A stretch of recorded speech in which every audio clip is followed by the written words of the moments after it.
Chapter II. Of the Adventures of Ferdinand Count Fathom, by Tobias Smollett. This recording is in the public domain. Having thus bespoken the indulgence of our guests, let us now produce the particulars of our entertainment, and speedily conduct our adventurer through the stage of infancy, which seldom teems with interesting incidents. As the occupations of his mother would not conveniently permit her to suckle this, her firstborn, at her own breast, and those happy ages were now no more, in which the charge of nursing a child might be left to the next goat or she-wolf, she resolved to improve upon the ordinances of nature, and foster him with a juice much more energetic than the milk of goat, wolf, or woman. This was no other than that delicious nectar, which, as we have already hinted, she so cordially distributed from a small cask that hung before her, depending from her shoulders by a leathern zone. Thus determined, ere he was yet 12 days old, she enclosed him in a canvas knapsack, which, being adjusted to her neck, fell down upon her back and balanced the cargo that rested on her bosom.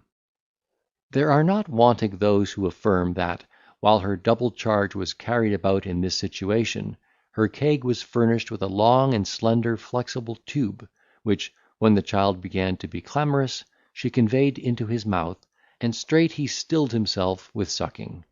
But this we consider as an extravagant assertion of those who mix the marvellous in all their narrations, because we cannot conceive how the tender organs of an infant could digest such a fiery beverage, which never fails to discompose the constitutions of the most hardy and robust.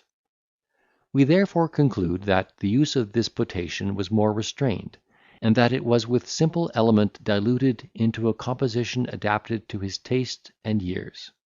Be this as it will, he certainly was indulged in the use of it to such a degree as would have effectually obstructed his future fortune, had not he been happily cloyed with the repetition of the same fare, for which he conceived the utmost detestation and abhorrence, rejecting it with loathing and disgust, like those choice spirits who, having been crammed with religion in their childhood, renounce it in their youth, among other absurd prejudices of education. While he was thus dangled in a state of suspension, a German trooper was transiently smit with the charms of his mother, who listened to his honourable addresses, and once more received the silken bonds of matrimony;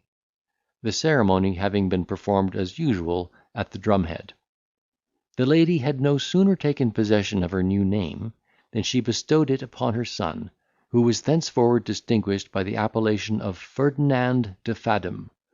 Nor was the husband offended at this presumption in his wife, which he not only considered as a proof of her affection and esteem, but also as a compliment, by which he might in time acquire the credit of being the real father of such a hopeful child.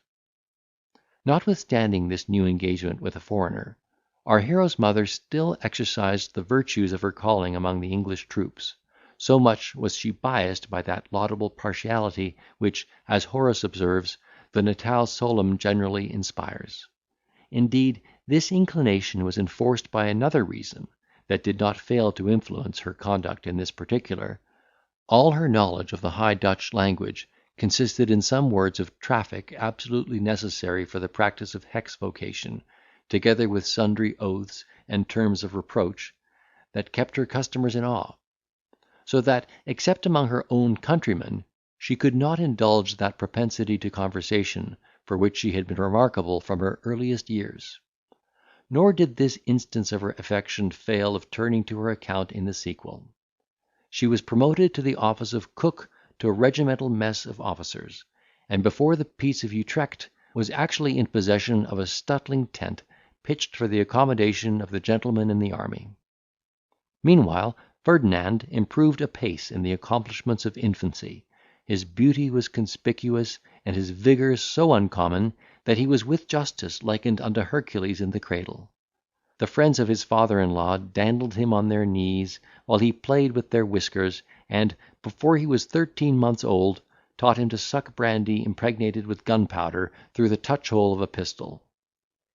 At the same time, he was caressed by divers sergeants of the British army, who severally and in secret contemplated his qualifications with a father's pride, excited by the artful declaration with which the mother had flattered each apart.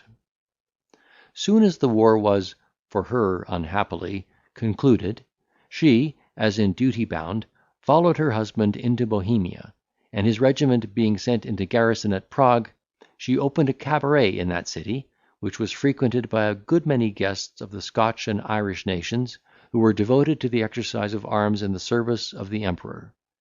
It was by this communication that the English tongue became vernacular to young Ferdinand, who, without such opportunity, would have been a stranger to the language of his forefathers, in spite of all his mother's loquacity and elocution; though it must be owned, for the credit of her maternal care, that she let slip no occasion of making it familiar to his ear and conception. For, even at those intervals in which she could find no person to carry on the altercation, she used to hold forth in earnest soliloquies upon the subject of her own situation,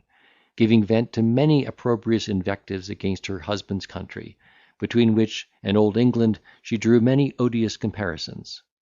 and prayed without ceasing that Europe might speedily be involved in a general war, so as that she might have some chance of re-enjoying the pleasures and emoluments of a Flanders campaign.